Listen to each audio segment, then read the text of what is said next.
अस्सलामुअलैकुम, welcome back guys. आज की इस वीडियो के अंदर हम एक यूज़फुल एक्सटेंशन के बारे में बात करेंगे जिसे मोस्टली डेवलपर्स यूज़ करते हैं।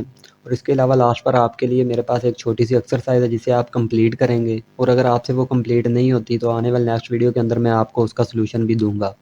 तो चलें वीडियो को स्टार्ट करते हैं।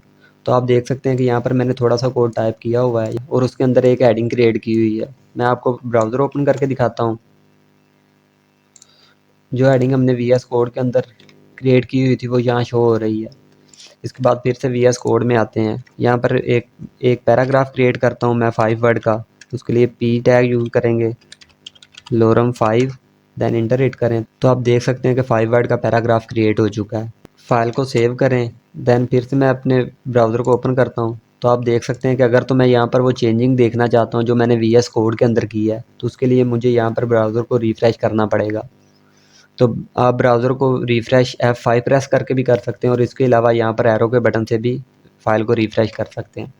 तो मैं फ़ाइल को रिफ़्रेश करता हूँ तो आप देख सकते हैं कि जो पैराग्राफ हमने वहाँ पर क्रिएट किया तो वो यहाँ शो हो चुका है। अगर तो आप चाहते हैं कि हमें बार बार फ़ाइल को रिफ़्रेश ना करना पड़े, तो उसके लिए हमारे पास एक यूज़फुल एक्सटेंशन है जिसे मोस्टली डेवलपर्स यूज़ करते हैं। उस एक्सटेंशन को डाउनलोड करने के लिए यहाँ पर एक्सटेंशन पर जाएँ, यहाँ पर सर्च करें लाइव सर्वर, देन ये एक्सटेंशन आ गई है, इसे इंस्टॉल करें। तो आप देख सकते हैं कि एक्सटेंशन डाउनलोड हो गई है।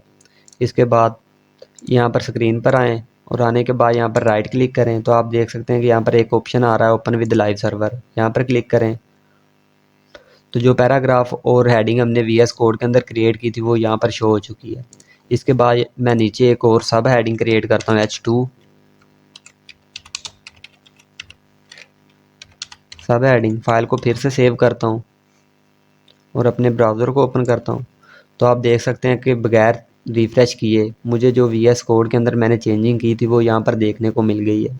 इसके अलावा मैं आपको एक और टैग के बारे में बताता हूँ कि अगर आप यहाँ पर 2 लाइंस के दरमियान थोड़ा सा स्पेस चाहते हैं तो उसके लिए हम ब्रेक टैग यूज़ करते हैं। ब्रेक टैग को हम BR टैग कहते हैं।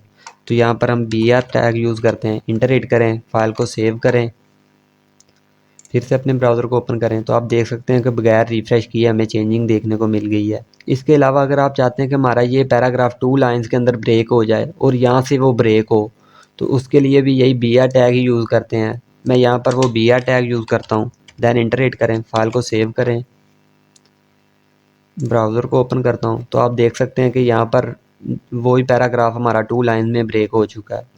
इसके बाद मेरे पास आपके लिए एक छोटी सी वेबसाइट है जिसे आप बनाएंगे एज अ प्रैक्टिस। तो आप देख सकते हैं कि यहाँ पर वो एक्सरसाइज शो हो गई है। तो यहाँ पर मेन हेडिंग एक लिखी हुई है माई ब्लॉग, उसके बाद थोड़ा सा स्पेस है माई ब्लॉग 1, फिर एक 150 वर्ड का पैराग्राफ क्रिएट किया हुआ है, उसके बाद फिर से माई ब्लॉग 2, देन फिर से पैराग्राफ 150 वर्ड का। तो आपने इसे बनाने की कोशिश करनी है। अगर ना बने तो आने वाले नेक्स्ट वीडियो के अंदर मैं आपको इसका सोल्यूशन दूंगा। आई होप आपके लिए ये वीडियो वेरी हेल्पफुल रही होगी। Thank you guys for watching this video.